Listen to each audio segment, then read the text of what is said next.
Wabarakatuh. Saudara sekalian, kita akan melanjutkan kuliah kita.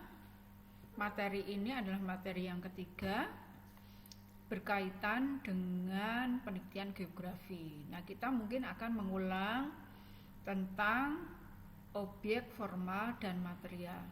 Insya Allah Anda sekalian sudah tahu ya ini objek formalnya apa dan objek materialnya apa. Tapi kita refresh dulu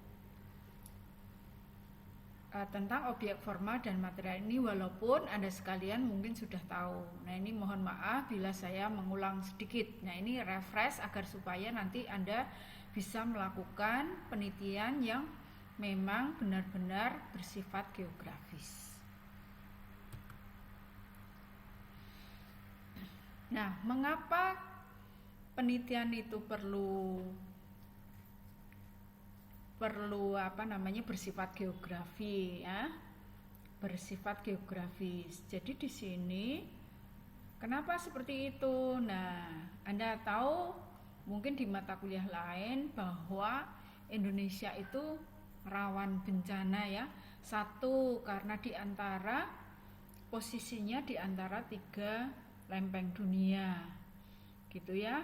Jadi kebetulan lempeng dunianya itu bergeraknya saling mendekat, sehingga ada ciri bahwa di Indonesia itu banyak sekali gunung apinya. Nah, di situ ada lapisan yang masuk ke dalam bumi, ada lapisan yang menonjol ke atas. Nah, ini mungkin di semester 2 atau di geologi ada juga ya disinggung tentang itu.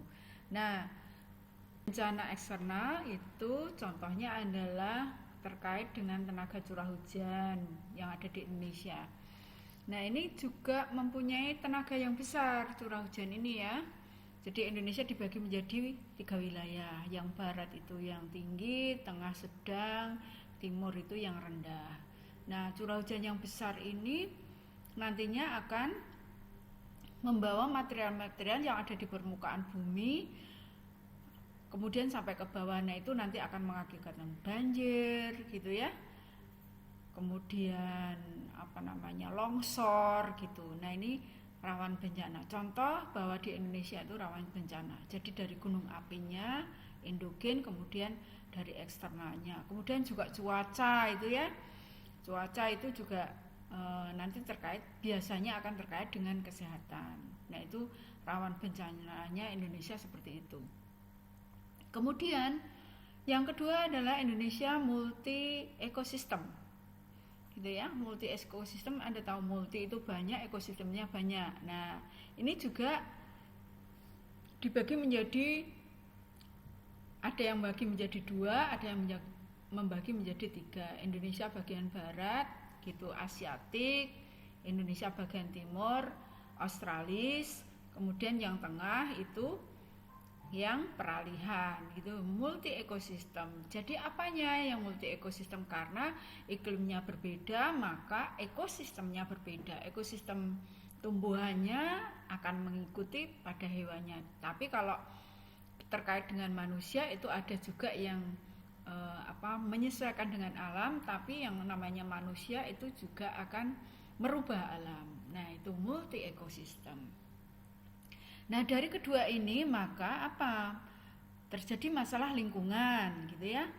Jelas yaitu ya, misalnya Indonesia bagian barat itu sebetulnya adalah mempunyai hutan yang cukup banyak ya, luas hutannya banyak, tetapi karena kebutuhan dari manusia yang terkait dengan kayu gitu ya, banyak yang lahan hutan dibuka menjadi lahan industri. Nah, ini menjadi masalah juga ketika dibuka kemudian curah hujannya tinggi. Nah, jadi problem lingkungan ya. Itu. Kemudian misalnya di perkotaan terkonsentrasi penduduk yang banyak. Nah, ini juga yang berkaitan dengan air, membutuhkan air banyak, air bersih, tapi limbahnya juga banyak. Kemudian buangnya kemana? Ke lingkungan. Nah, masalah lingkungan gitu ya. Nah, itu. Kemudian perusahaan buang limbah semaunya gitu ya, tidak diolah dulu, dibuang kemana? Umumnya ke sungai ya. Nah itu adalah masalah lingkungan. Kemudian persebaran penduduk, Anda sudah tahu konsentrasi penduduk yang terbesar adalah di Jawa.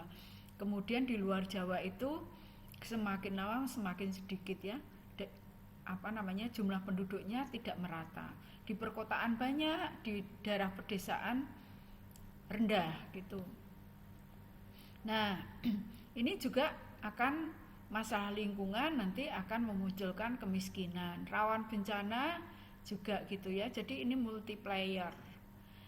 Nah, kemudian ada pengembangan kawasan gitu. Misalnya contohnya yang sekarang ini adalah ketika kita pemerintah kita itu akan membangun ibu kota baru yang ada di Kalimantan. Jadi pengembangan, kenapa itu dikembangkan di Kalimantan? Karena di Jakarta sudah terlalu trouble-nya banyak, kemudian penduduknya banyak gitu ya. Masalah yang berkaitan dengan fasilitas juga banyak, transportasi dan lain sebagainya. Maka dikembangkan di kawasan Kalimantan. Nah, ini adalah pengembangan kawasan gitu ya. Atau contohnya adalah pengembangan dari provinsi ya. Ini dibuka provinsi karena sangat luasnya, maka dibuka provinsi-provinsi baru. Nah, ini adalah contoh-contoh pengembangan kawasan. Nah, ini yang tadi yang saya sampaikan itu perlu seorang geograf ya merencanakan dari bagaimana potensi wilayahnya yang kemudian dikembangkan menurut kebutuhan. Oleh karenanya geografi itu adalah menjadi wawasan Nusantara. Nah, apa itu geografi gitu ya? Geografi sebagai ilmu itu apa ya? Nah, geografi sebagai ilmu itu berarti kita harus lihat dari apa materinya dan cara analisisnya gitu ya. Materinya apa, cara analisisnya apa, harus berbeda dengan ilmu yang lainnya. Nah, ini Anda mungkin sudah tahu ya, bahwa objek dari geografi itu adalah geosfer. Kemudian cara analisisnya adalah keruangan. Kemudian mengkajinya terpola fenomena geosfer dalam ruang dan waktu. Jadi tadi mungkin sudah kita singgung ya, Indonesia itu berdasarkan atas wilayah curah hujan juga berbeda-beda, maka ekosistemnya juga berbeda. Apa ini fenomena geosfer dalam ruang dan waktu? Bila ruang dibedakan dari satu tempat ke tempat lain, maka nantinya analisisnya adalah analisis spasial, tempat satu ke tempat yang lain. Ini adalah analisisnya spasial. Bila nanti ruang dipandang sebagai satu kesatuan utuh, analisisnya disebut dengan ekologis ya, ekologis. Jadi objek apa yang fisik apa, kemudian yang objek fisiknya apa, kemudian yang makhluk hidupnya apa. Jadi kalau objek fisiknya itu tertentu, maka di situ makhluk hidupnya juga akan tertentu. Contoh, di gunung akan berbeda dengan di dataran rendah gitu ya. Itu ekologis. Di lereng yang terjal sama lereng yang landai itu ekologisnya beda. Artinya apa? Ekologis misalnya yang fisiknya ya, itu airnya gitu ya, tanahnya, kemiringannya. Nah, nanti ini makhluk hidupnya akan mengikuti gitu ya. Nah, kemudian yang ketiga adalah gabungan antara analisis spasial dan analisis ekologis. Nah, inilah yang kita sebut dengan kompleks wilayah. Nah, ketiganya pada dasarnya merupakan analisis spasial dalam arti yang luas. Nah, ini beberapa pendapat ya dari Peter Haggett. Anda bisa membacanya sendiri gitu ya. Ada Peter Haggett. Nah, di sini prinsip-prinsip geografi akan saya sampaikan. Di sini yang perlu ada dalam prinsip geografi itu adalah dasar uraiannya ya, pengkajiannya, pengungkapan gejala, variabelnya, faktor dan masalah geografi. Jadi pada waktu membahas objek kajian geografi, prinsip itu harus selalu dijiwai. Nah, ini saya akan sampaikan prinsip geografi secara teoritis ya. Yang pertama adalah tadi prinsip sebaran. Ya, kita udah singgung tadi. Sebaran apa? Sebaran yang terkait dengan fakta geografi baik yang berupa alam maupun manusia, tersebar tidak merata di permukaan bumi. Contoh yang kecil tadi sudah saya sampaikan, misalnya desa kota, ya, pegunungan, dataran, gitu ya. Sebaran sumber dayanya beda, pola permukimannya berbeda. Nah, nanti efeknya adalah pada kemakmurannya yang berbeda. Ya, ini mungkin pada KKL 1 Anda sekalian sudah merasakan ya bahwa ada persebaran itu. Jadi kalau sumber daya alamnya itu berbeda, maka nanti pola pemukimannya berbeda, kemudian kemakmurannya berbeda. Yang kedua adalah prinsip interrelasi. Jadi gejala fakta geografi dijelaskan hubungannya satu sama lain. Gejala fakta geografi dijelaskan satu sama lain. Contoh, faktor fisik dengan faktor fisik. Contohnya apa tuh? Gampang ya ini ya, curah hujan dengan lereng, banjir gitu ya, ini fisik semua. Lereng, jadi kalau lerengnya terjal nanti limpasannya banyak. Lereng yang landai nanti akan terakumulasi sumber air permukaan yang banyak sehingga banjir genangan ya, fisik sama fisik. Gitu ya. Kemudian faktor manusia dengan fisik. Nah, tadi itu ya misalnya kepadatan penduduk wilayah satu dengan wilayah lain. Yang paling gampang adalah perkotaan dan perdesaan. Manusia dengan manusia. Misalnya apa nih? Manusia dengan manusia berkaitan dengan distribusi barang gitu ya, distribusi barang atau sumber daya. Nah, itu manusia di desa dengan di perkotaan gitu membutuhkan, kalau manusia di desa itu mensuplai sumber daya gitu ya, yang manusia di perkotaan itu menikmati sumber daya. Contohnya adalah sayuran, kemudian kebutuhan pokok beras, nah gitu ya manusia. Kemudian bisa juga manusia itu berkaitan dengan budaya satu dengan yang lain gitu ya. Nah, itu ciri khasnya masing-masing pada setiap manusia dan kadang-kadang berbaur pada wilayah tertentu berbaur. Contohnya misalnya Jawa Tengah dengan Jawa Barat. Ini orang Sunda dengan orang Jawa. Jawa Tengah itu biasanya dikatakan sebagai Jawa gitu ya, budaya Jawa. Nah, itu kalau di perbatasan misalnya daerah Cirebon dan lain sebagainya itu tidak pure orang Sunda, tapi ada bahasanya itu ada campur-campur dengan bahasa Jawa. Contohnya seperti itu. Mungkin ada yang ada di perbatasan merasakan itu ya. Kemudian yang ketiga adalah prinsip deskripsi. Ini adalah interrelasi antara gejala dan fakta geografi. Jadi deskripsi berarti ini dijelaskan melalui kata-kata, gitu ya. Kata-kata. Jadi kita biasanya misalnya kalau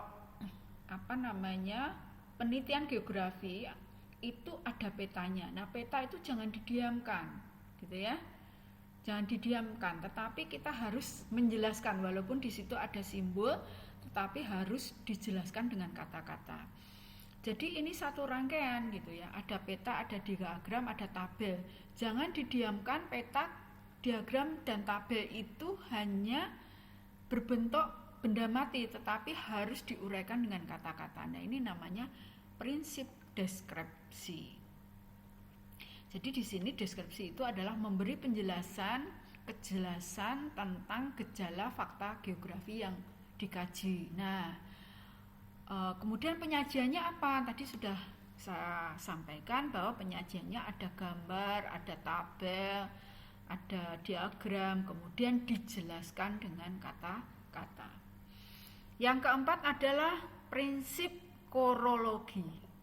Nah, prinsip korologi ini adalah gejala fakta geografi ditinjau penyebaran, interrelasi, dan interaksi dalam ruang sehingga menimbulkan karakteristik wilayah ruang tertentu. Nah, di sini prinsip korologi itu memperhatikan satu, sebarannya, kemudian interaksi segala unsur di permukaan bumi sebagai ruang yang membentuk satu kesatuan, gitu ya.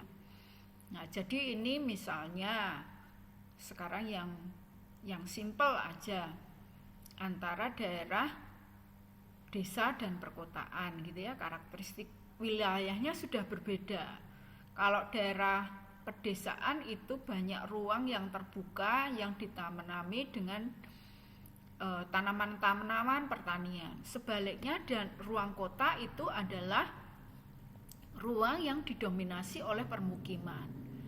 Nah, apa yang menimbulkan di sini interaksi, interrelasi di situ adalah berkaitan tadi itu dengan sumber daya alam. Apanya itu? Pangan, gitu ya. Sumber daya pangan. Jadi nggak ada sayuran banyak ditanam di daerah perkotaan. Ya ada sih, tapi harganya mahal karena harus dengan tidak pada lahan nanamnya tidak pada lahan yang terbuka, tapi nanamnya dengan teknologi. Nah, ini akan menimbulkan harga yang tinggi. Nah, itu adalah contoh prinsip korologi. Nah, konsep geografi itu dibedakan atas konsep dasar dan konsep esensial. Nah, ini Anda bisa membaca gitu ya. Konsep dasar adalah konsep paling penting menggambarkan struktur atau sosok ilmu. Konsep dasar disebut dengan pola konsep utama yang menggambarkan esensi atau hakikat ilmu, gitu ya. Kemudian konsep esensial adalah konsep yang perlu dikuasai peserta didik itu mahasiswa ya, saudara sekalian, yang sesuai dengan kebutuhan dan tingkat perkembangan peserta didik. Jadi ketika Anda belajar mengenai geografi ketika di SD, SMP, SMA sampai perguruan tinggi ini, ternyata penguasaan materinya itu berbeda. Nah, ini contoh dari Brooke yang ditulis kembali oleh Pak Daljuni. Nah, itu konsep dasar geografi adalah konsep regional.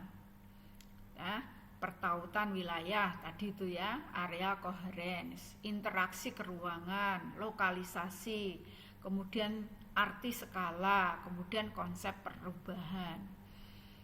Nah, sebetulnya hampir sama ya dengan David Harvey, areal differentiation, the man environment theme, gitu ya, hubungan antara lingkungan dengan manusia, spatial distribution theme, ya, ada spasial perbedaan distribusi tema, misalnya tadi itu ya kepadatan penduduk, kemudian penutupan lahan, kemudian the geometric theme gitu ya, geometric theme, kemudian landscape theme.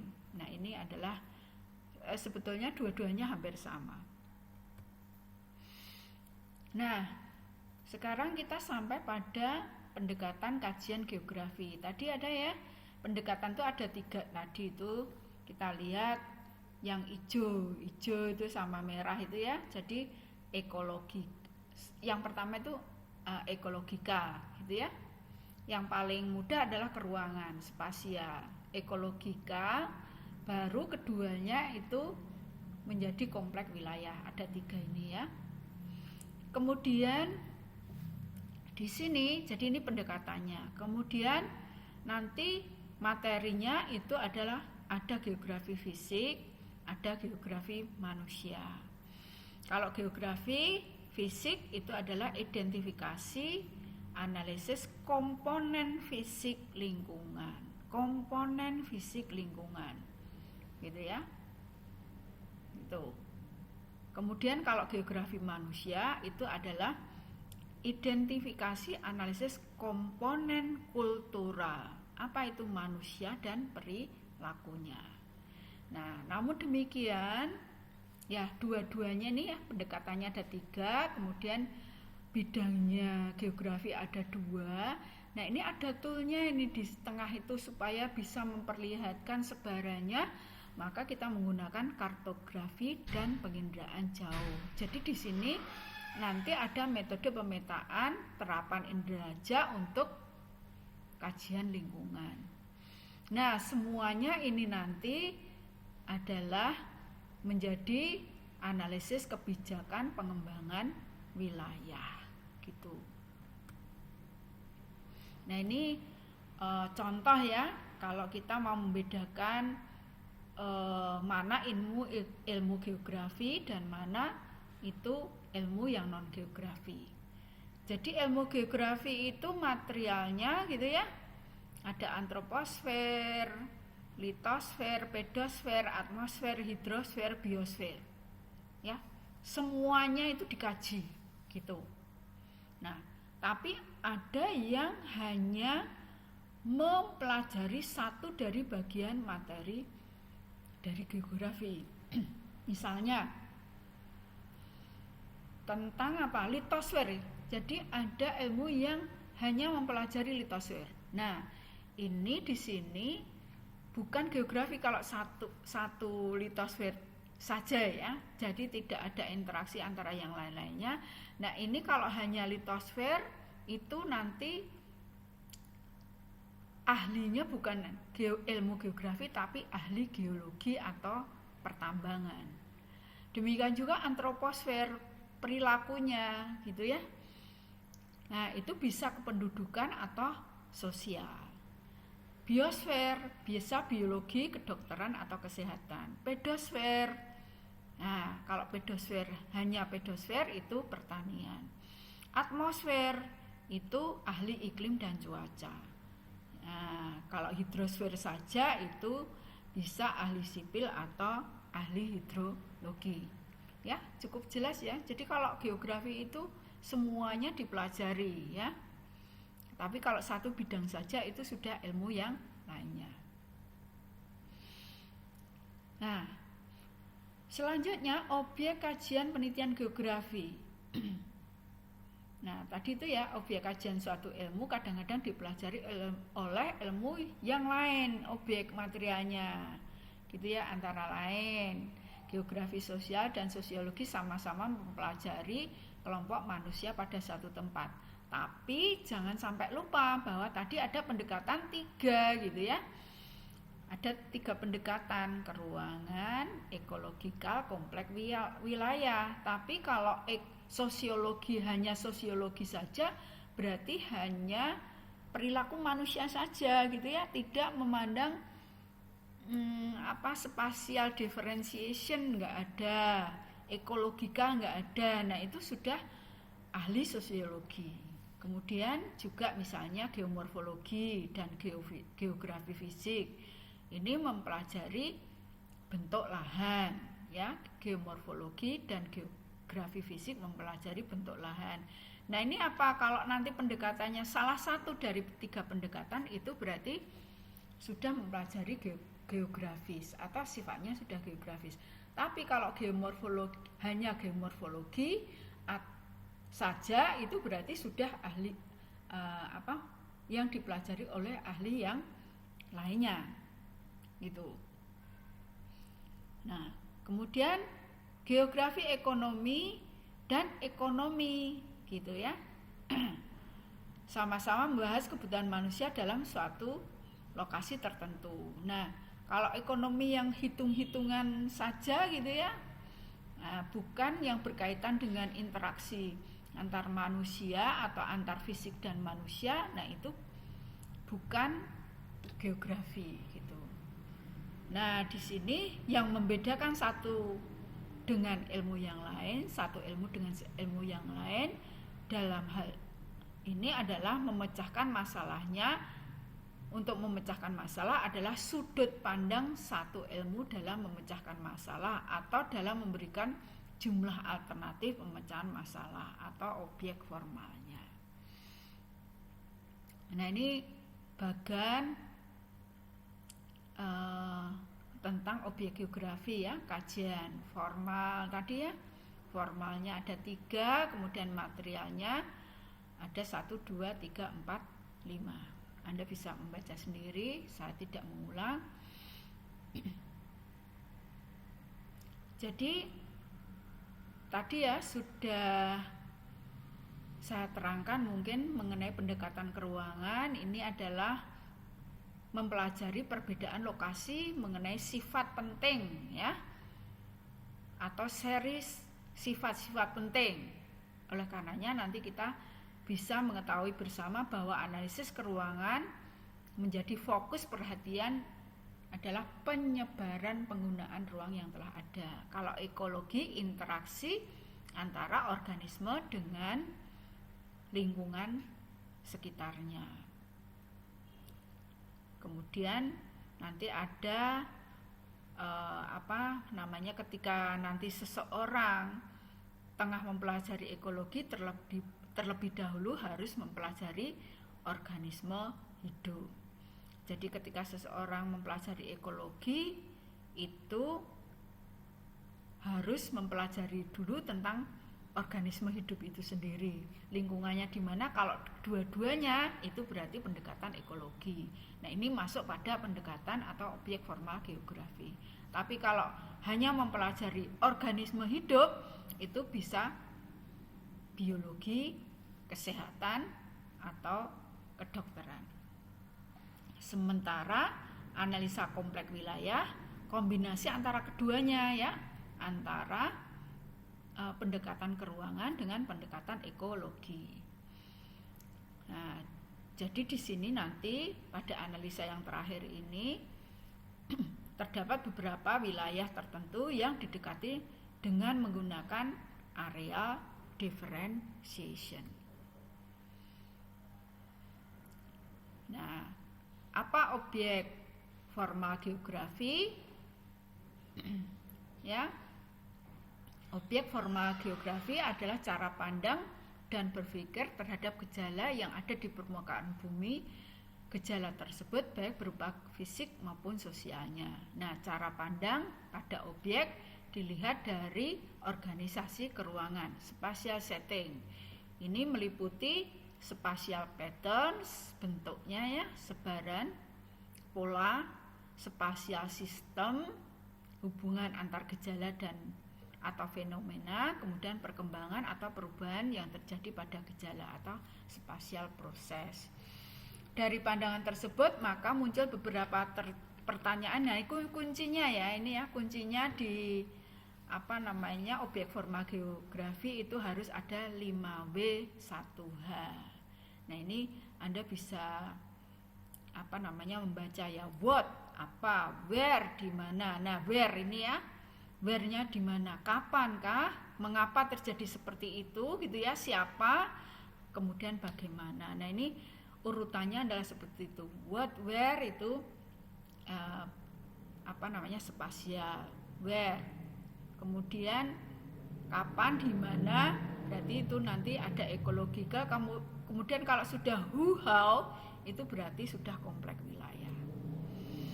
Gitu. Nah, ini tadi kita udah singgung ya, objek material geografi ada 5. Nah, ini Saudara sekalian, maka akhirnya kita bisa ya, moga-moga yang bisa memberikan contoh ya, beberapa identifikasi objek formal dan material dalam penelitian geografi. Nah, ini tadi aplikasi dari yang sudah saya terangkan. Contoh ini ada satu judul ya, nomor 1, analisis perubahan penggunaan lahan terhadap karakteristik hidrologi di Das Bengawan Solo Hulu. Tujuannya mengkaji perubahan lahan. Yang kedua, mengkaji karakteristik hidrologi. Nah, jenis objek formalnya apa? Berarti di sini karakteristik hidrologi, ada perubahan lahan, ada karakteristik hidrologi, misalnya limpasannya gitu ya, simpanan airnya gitu ya. Berarti di situ adalah pendekatan lingkungan, karena perubahan lahan itu ada tumbuhan tertentu gitu. Nah, maka jenis objek materialnya adalah hidrologi. Bisa dimengerti? Oke, kita masuk ke contoh yang kedua. Ini contoh ya. Analisis suhu permukaan laut dan klorofil A terhadap hasil tangkapan tuna. Ya. Tangkapan tuna tertentu di pelabuhan Pacitan gitu ya. Di sini adalah tujuannya menganalisis sebaran permukaan air laut dan klorofil A. Ya, sebaran suhu dan klorofil. Berarti suhu itu apa? Yang fisik. Klorofil itu berarti ini adalah makhluk hidup gitu ya. Kemudian yang B, mengkaji hubungan suhu permukaan laut dan klorofil A terhadap hasil tangkapan tuna. Nah, karena klorofil itu makanan pokok dari ikan yang ada di lautan, maka ekspresi atau produktivitasnya bisa dihitung dengan hasil lautnya, yaitu tuna. Nah, ini kan ada sebaran suhu permukaan air laut ya, ada yang panas, ada yang hangat, ada yang dingin, ada yang sangat dingin ya, berbeda-beda. Ada yang dekat dengan daratan, jauh dari daratan, itu mempunyai sebaran suhu permukaan yang berbeda. Nah, nanti jumlah klorofilnya berbeda, hasil lautnya juga berbeda pada wilayah tertentu. Maka pendekatannya adalah keruangan. Nah, jenis objeknya adalah biosfer. Yang terakhir, analisis pertumbuhan penduduk terhadap ketersediaan sarana dan prasarana sosial ekonomi di Kecamatan Laweyan ya. Analisis sebaran penduduk dulu. Nah, walaupun ini di daerah perkotaan, tapi salah satu kecamatan di perkotaan Surakarta pastinya ada yang beda gitu ya, sebaran pertumbuhannya. Kemudian menganalisis ketersediaan sarprasnya dan sosial ekonominya, hubungan antara keduanya gitu ya. Berarti ini sudah pendekatan keruangan. Nah, jenis objek materialnya adalah antroposfer. Nah, ini saya memberi 3 contoh identifikasi objek formal dan material. Nah, berikutnya ini ya, tugas mandiri. Coba nanti Anda cari gitu ya, judul-judul skripsi geografi, selanjutnya diidentifikasi objek mana, apa objek formalnya dan objek materialnya. Ya, gitu. Minimal 5 judul ya. Nanti minimal 5 judul. Lebih banyak lebih baik, tapi 5 saja minimal ya. Itu kalau Anda sudah tahu, maka bisa membedakan antara objek formal dan material. Wah, berarti materi ini Anda sudah mengerti. Kira-kira itu materi ini. Sampai di sini dulu ya. Ketemu lagi di kesempatan yang lain. Saya tutup dengan salam. Assalamualaikum warahmatullahi wabarakatuh.